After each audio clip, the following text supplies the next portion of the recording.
Kemudian Siti Aisyah radhiyallahu anha bertanya kepada Rasulullah, "Wahai Rasulullah, adakah orang yang bukan mati syahid akan dibangkitkan dengan bersama-sama dengan para syuhada?" Kata Aisyah, dia tanya pada Rasulullah, dia dah baca doa ni, adakah orang yang tak mati syahid dibangkitkan bersama-sama dengan para syuhada? Kata Rasulullah, "Na'am." Ya, kita tak mati syahid, tapi boleh bangkit bersama dengan para syuhada, orang yang mati syahid. Kata Rasulullah, boleh. Siapa dia? Man yadhkurul mauta fil yaumi wal lailati 10 marrah. Orang yang ingat mati 20 kali siang malam, dia boleh bangkit bersama dengan para syuhada. 20 kali. 20 kali satu hari. Siapa nak bangkit bersama dengan para syuhada, ingat mati 20 kali sehari semalam. Apa maksud mengingati mati? Bukan duk saja duk ratib pula. Mati, mati, mati, mati, mati, mati, mati, mati. Cukup 20, kira mati dah. Kira boleh dah, boleh dah. Boleh dah bangkit dengan para syuhada. Tak. Mai mengaji tu ingat mati tu. Mai mengaji ingat mati. Satu hari berapa kali mengaji? Ada yang satu kelas, ada yang 2 kelas. Lepas tu kita masak lagi. Ingat, ni masak ni pun bukannya kekal selamanya, untuk habuan nak jadi jabatan ke akhirat. Kuat badan satgi boleh semayang, ingat mati juga. Satgi baca Quran, ingat mati juga. Baik dengan mak ayah ni, geram ni kat mak ni, duk geram ni. Tapi duk ingat pula, aku mati sat lagi, apa tak boleh. Jadi tak lawan mak, kira okey lah tu. Dah ingat mati satu hari. Kadang-kadang kita ni terlupa tang ingat mati tu. Jadi nak dapat 20 kali ingat mati sehari semalam tu bukan senang lah. Sentiasa relate dengan kematian, insya-Allah ya, dapat ya. Okey, kemudian duduk dalam alam barzah ni kena ingat, banyak tahun, beratus tahun, beribu tahun. Bukan senang ya. Sebab tu kita kena sentiasa ada banyak bekalan. Kalau untuk hari tua ni cukup dah. Untuk hari tua, betul tak? Duit ada berapa ratus ribu dalam akaun. Rumah sebiji, 2 biji, 3 biji tak cukup lagi. Duk sengok ni, duk sibuk nak urus pasal hari tua. Tapi pernah tak kita siapkan hari-hari selepas kematian? Tadi ni banyak mengingati mati dan banyak mempersiapkan kematian dan selepas kematian. Ya, kehidupan selepas kematian. Itu perkara paling penting. Bukan tang mati je, tak full stop lagi mati tu. Kita hidup selepas kematian. Okey, alam barzah. Kita tengok. Kita kena tengok berapa banyak kita simpan untuk lepas kematian. Kalau atas dunia ni berapa lama umur kita? Paling panjang pun 100. Pun jumpa, payahlah nak jumpa orang mati 100 tahun. Kalau ada pun susah sangat. Ada siapa-siapa yang kenalan di sini yang mati umur 100 tahun? Ada tak? Muslimat ada tak siapa-siapa? Tak ada. Tok Wan ke Tok ke, orang dalam kampung ke, siapa ke? Ada makcik. Siapa dia mati 100 umur 100 tahun tu? Tok nenek. Itu pun lama dah makcik tu. Lama dah. Mati 100 tahun. Kalau kita ni tak tahulah rasa dak kot 100 tahun. Duk menyusah orang main tape ya. Setengah orang dulu depa 100 tahun pun kuat. Depa ingat. Kita ni memang susah nak ingat lah. Ya, sebab apa? Sebab tu Nabi kata ingat 5 sebelum 5, muda sebelum tua. Tapi kita, muda kita tak sama dengan muda Rasulullah SAW. Tua kita tak sama macam tua Rasulullah SAW. Orang muda sekarang main ni. Badan tak kelak peluh. Sebab tu kita kira umur 40, 30 lebih tu, kencing manis, darah tinggi, sakit lutut, gout, pening. Belum tua lagi. Nabi SAW 61 tahun buka kota Mekah. 61 tahun Nabi buka kota Mekah. 55 tahun perang Badar. 55 tahun Nabi perang Badar. Kita pencen dah. Allah, duduk di rumah lah, baca paper lah. Umur 55 tak larat kerja lah. Ambil pula option pula. Pencen awal. Sebab apa tak larat? 55 tahun. Setahun selepas tu Nabi umur 56 tahun perang Uhud. Nabi mana boleh banding dengan kehidupan Nabi? Ya? Nabi berperang lagi, perang. Perang ni bukan senang. Latihan lagi. Naik kuda lagi. Kita naik apa? Nak kereta, tekan minyak. Umur orang makcik, tua dah. Dia sendiri abang dia tua. Sebab dia tak berani mengaku dia muda. So dia mengaku muda, dia berkata dia perasan.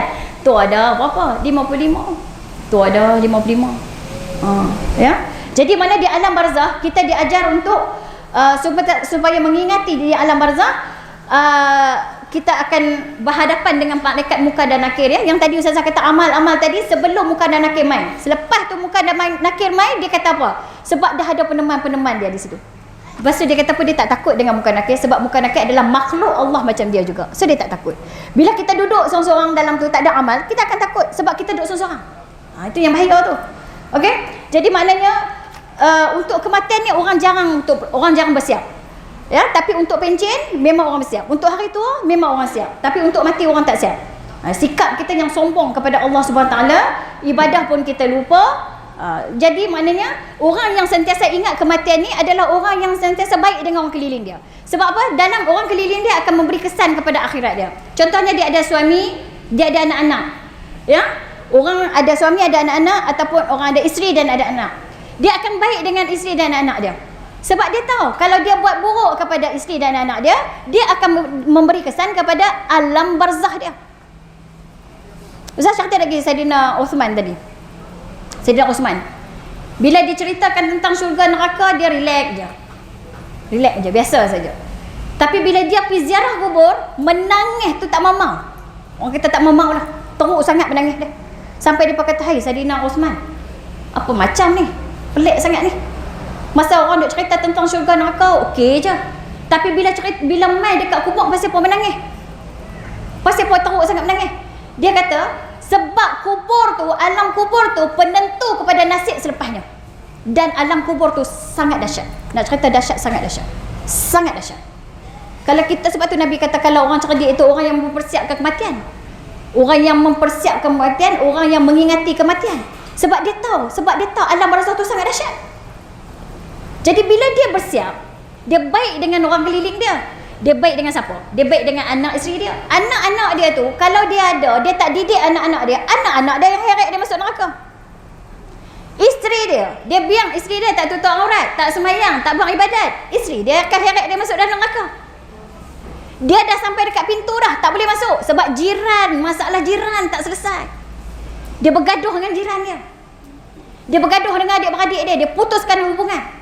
Ini orang yang tak takut, yang tak ingat mati, yang tak mempersiapkan kematian. Ini yang sangat bahaya. Kemudian bila kita tengok daripada surah Ali Imran yang Ustazah baca tadi, kullu nafsin dha'iqatul maut. Lepas tu ada sambungan kan? Wa innama tuwaffawna ujurakum yaumal qiyamah. Setiap jiwa itu, setiap nafas itu, setiap diri itu akan menghadapi kematian dan mustahil tak ada siapa yang tak mati. Dan balasannya di hari akhirat. Apa yang dia buat atas dunia ni, balasan dia di hari akhirat. Di sana Allah sambung lagi ayat tu, orang yang dijauhkan daripada neraka adalah orang yang sangat beruntung, yang dijauhkan daripada neraka. Sebab apa? Bila jauh daripada neraka, maksudnya ahli syurga. Dalam neraka, puan-puan muslimat, daripada bukti-bukti, daripada dalil-dalil Quran, berdiri atas api tu sama tinggi dengan mata kaki. Bayangkan tingginya api tu atas pada mata kaki. Api neraka tu, ada yang api sampai ke lutut, ada api yang sampai ke pinggang. Dan jangan main-main dengan api neraka. Jangan main-main. Ada yang kata tak apalah, masuk neraka bukan lama mana, nanti masuk syurga balik. Dia main-main. Seksa dalam neraka ni jangan main-main, puan-puan. Yang kita panah ni, yang kita duk masak kadang-kadang, bukan darah api pun. Terpegang periuk. Periuk tu api duk panas, letak atas api tu. Kita ni terlupa dah nak kalut, tak pegang kain ni. Pergi pegang periuk tu sendiri, angkat, lepas periuk, gulai-gulai pun tunggang habis. Panas, nak apa tak panas? Ni tangan ni melecup berapa hari? Melecup berapa hari? Api yang direct daripada api betul-betul di dunia tu, percikan daripada api neraka. Dan bukan percikan betul, sikit saja dia punya percikan. Bukan hak percik, hak Percik tu pula sikit saja. Kalau percikkan api neraka, terbakar dunia ni. Kalau percikkan. Kalau dibakar dalam dunia, mati. Betul tak? Orang bakar. Kita kena bakar. Macam orang duk bakar. Allah ni banyak juga mati kena bakar. Tak gamak nak tengok lah. Ya Allah. Saya tak tahu lah siapa share dalam satu video tu. Dalam satu grup. Sebab itulah kita grup, kita kawal juga benda-benda share. Saya nak cerita pun saya takut. Tak tahu di mana. Tak tahu kalau perempuan pernah tengok lah. Saya terbuka juga sebab dia duk loading. Dia duk loading. Jadi kita tekan-tekan tu. Apa benda dia tunjuk ni? Ya Allah, ya Tuhan. Tak tahulah negeri mana, negara mana. Duk hidup ni, tutup mulut, ikat tangan, ambil pisau toreh dia punya jantung ni. Dia tak boleh nak buat apa pasal kaki ikat, tangan ikat, mulut ikat. Allah, saya kata ya Allah. Selok jeans, badan tak ada baju, bawah dah mati dah. Dia tindih dia kawan tu. Toreh ni, toreh. Depa 4 orang tekan dia. Tak kulak jantung tapi toreh. Lepas tu toreh belah sini pula. Sini apa dia? Belah mana jantung? Kiri kanan? Kiri jantung. Sini hati. Dia toreh hati ni dulu. Kawan tu macam ni. Nak bercakap tak boleh dah. Allah, saya kata, itu seksa dunia ni tak boleh banding seksa mana pun hak dunia ni dengan akhirat. Lepas tu ada pula tunjuk video kena bakar. Allahu Akbar. Dia duk bakar orang Islam kan. Dia bakar sampai kawan tu bergetik-getik sengak lebih lah gitu. Mati. Kalau di dunia bakar mati, itu api percikan yang sikit saja daripada api neraka. Tapi api neraka bakar mati tak? Tak mati, ya Allah. Tak mati, ya Allah, tak mati. Yang paling kita tahu, saya nak cerita pun tak beranilah, takutlah sungguhlah, ya Allah. Tak mati. Masalah dia tak mati. Duk riau, ya Allah. Ampun kami, ya Allah. Ampun kami, ya Allah. Ampun, ya Allah. Ya Allah. Ampun kami, ya Allah. Tu dalam neraka riuh rendah lah, ya Allah. Ampun apa? Ampun apa? Dalam dunia lah ni Allah kata minta ampun, aku ampun. Dekat neraka boleh tak ampun? Tak ada dah. Kita ni kalau buat maksiat jangan sombong. Apa sombong? Dia buat maksiat, dia tunjuk di Facebook, dia tunjuk di media sosial. Saya pesan muslimat, tumpang damai ramai-ramai. Aurat jaga muslimat. Aurat. Saya tak tahulah, saya berani saya nak tekan hak tu je aurat muslimat. Kita boleh nampak muka dengan tapak tangan saja muslimat. Kita duk main mengaji, bawa beg pimai ni, sini duk nampak. Tangan kita ni nampak. Kita pakai baju kurung. Kita pakai tangan ni juga cekak, tapi kadang cekak tu dia jatuh. Sini nampak perempuan, kaki stokin. Tolonglah perempuan, kalau betul-betul berani, tak apa. Kita tak marah. Pilah. Rasalah macam mana api neraka tu. Tutup aurat. Susah sangat ke? Ringan saja. Ambil handsock ni bubuh. Tangan baju kita ni lah buh. Dia longgang. Kaki buh stokin. Buh stokin. Tudung lah buh pada dada ni. Buat fashion mana pun tak apa. Ikat kiri kanan. Buh ribbon ke. Buh apa ke. Buh maskara pula buh kat tudung tu. Dah habang kata suruh fashion tu. Bubuhlah tang ni ribbon nak rantai apa pusing kok kepala. Tak buh buat api macam mana pun. Warna apa pun tak apa. Tak mesti atas bawah hitam, tak apa. Nak pakai hitam, kalau suka hitam, pakai pilih warna apa pun. Sebab kita di Malaysia ni boleh terima warna tu bukan aurat. Warna bukan aurat. Sebab semua pakai macam-macam warna. Satgi duk takut pula tak boleh merah, tak boleh biru, tak boleh apa. Dah kita buruk sangka dekat orang pula. Sebab tu Nabi pesan ya. Ulama selalu pesan, kita buat baik, jangan sangka kita ada neraka nah. Kita buat pondok. Ambil tisu banyak, pergi mana apa tu sumbat sini. Ambil, kita buka pondok, kita orang mengaji, kita orang tak kira baik lah. Oi, syurga dah. Tu dunia nah. Dunia, tak sampai akhirat lagi nah. Berapa banyak orang buat baik tapi sombong. Berapa banyak orang tutup aurat tapi sombong. Berapa banyak orang yang banyak buat amal dan sombong. Berapa banyak orang balik umrah haji sombong. Amal bukan menentu. Sebab tu bila sahabat Nabi SAW bertanya kepada Rasulullah SAW, bila Nabi cerita tentang kiamat, dia tanya, Ya Rasulullah, bila nak kiamat? Sahabat lain duk teriak dah. Sahabat lain dah takut dah sebab Nabi cerita dahsyatnya kiamat. Dia pergi tanya Rasulullah bila nak kiamat.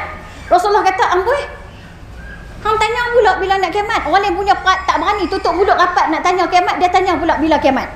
Kata Rasulullah, kata dia, ya Rasulullah, aku tak banyak amal. Tu saya kata jangan tertipu dengan amal sendiri lah. Jangan tertipu dengan amal sendiri. Dia kata dia tak banyak amal Rasulullah. Orang lain banyak amal, saya tak banyak amal. Orang banyak harta, saya tak banyak harta. Tapi satu saja yang saya bersiap sekarang. Saya cinta Allah dan saya cinta Rasulullah.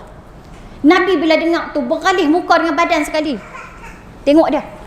Nabi nak boleh beralih tu kira bersyukur lah tu. Nak boleh beralih Nabi tu. Beralih dengan muka, dengan badan sekali.